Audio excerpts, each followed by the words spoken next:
আসসালামু আলাইকুম গাইস। ছাগলের ঘরের ছাগল, তোর মার থেকে বড় বিটিরে বিয়ে করছস।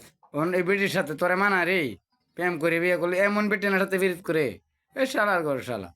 হ্যাঁ, তোর মার থেকে তো বড় এরকম প্রেম করে বিয়ে করলে ভাত খাওয়া লাগতো না। তো বিটির দুধ খাইয়ে থাকতে পারবে, বিটির দুধ খাইয়ে থাকতে পারবে তুই। তোর মাথা ফিস লাড়া গেছে, আড্ডা দিয়ে ইচ্ছে তোর মারতে দি গাইস। কইস আম্মা আমার মাথা ফিস লাড়া শুরু হয়েছে নাকি? তোর মায়ও তো কই থাকতো না, তুই তুই কার করে তোর মায়ও কই থাকতো না। প্রবাসীরা হারিয়ে তো শালার পুত্তরে গাইলা রে। তোর মার থেকে দু বয়সে বড় যে মায়ারে তুই লুয়ে মায়ারে বিয়ে করছস। প্রবাসীরা গাইলে পারে 100% ঠিক। তুই তো বিয়ে করছস, তোর মার বড়, তোর মার বড় দেখে এই বিটে বিয়ে করছস। এই বিটির মন দুধ খাইবে, খায় অন শরীরে তুল।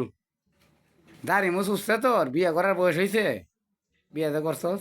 এমন আবার ইউটিউবে টিকটকে ডায়লগ মারস, ডায়লগ মারস যে মন। এরা তো বললে ভিডিওটা বাজে, তোরা কেমন সুন্দর করে তারাটা দিব তোরা বেটা বেটি।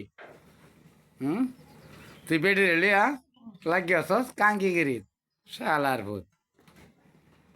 প্রবাসীরা দেবা কইতে, প্রবাসীর কাছে তোর তোর বেটেন তোর বেটি বেচ চালা।